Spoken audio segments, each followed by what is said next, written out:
My name is Micheal Azira. We are around the latte.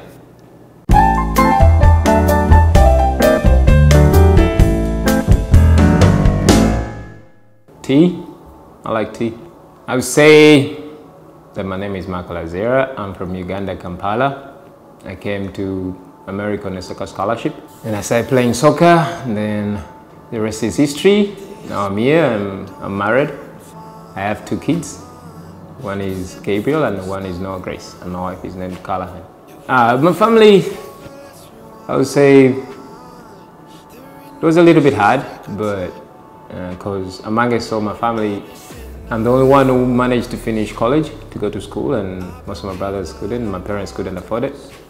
But I've always found a way, trying to grow, trying to be a kid from Uganda, just trying to enjoy myself and play as much soccer as I can from morning till evening.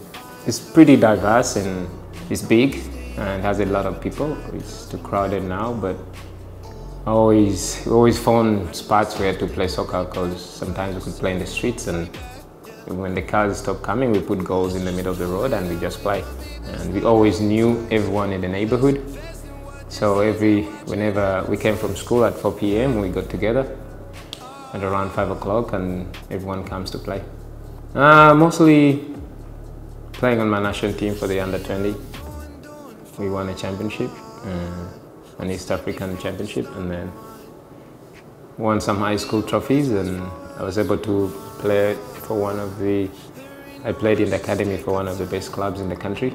Yeah, my family is still back home. Yeah, I used to go back home and I used to go home and play for my national team and then come back and then go back. So one time I just decided to bring my parents here to visit and see. No, it wasn't hard for me, because I've always created freedom for myself, because our parents always raised up to be honest and to be truthful.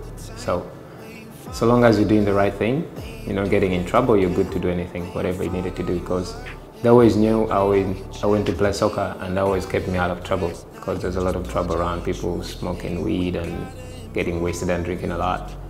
So that kept me out of trouble a lot. So my parents were okay with it until one time I got a scholarship, and I didn't tell them until it was one day to leave.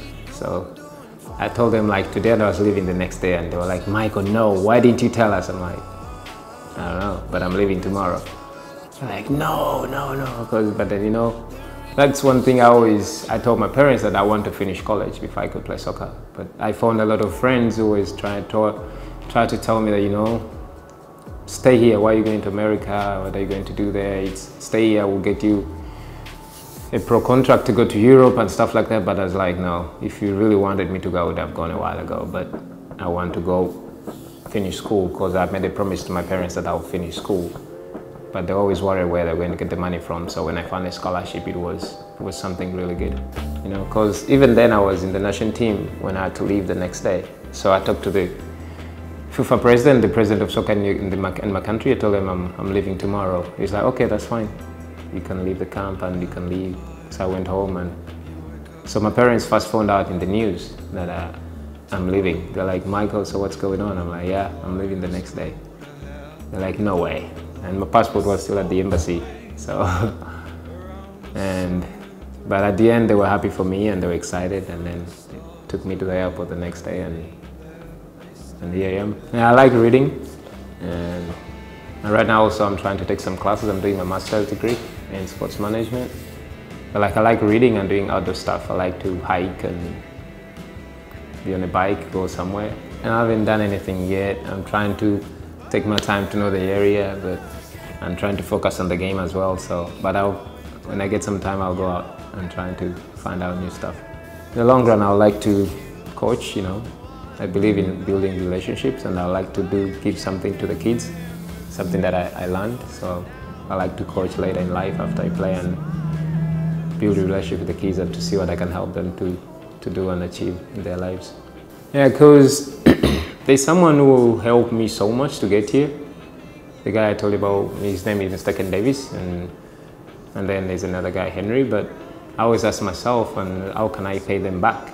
Because they would have chose someone else to help, but they helped me out and keep me in school and trying to mentor me and lead me. And So I asked them one time, what do you want? How can I ever pay you back? They just told me, just pass it on, you know, just do it for someone else.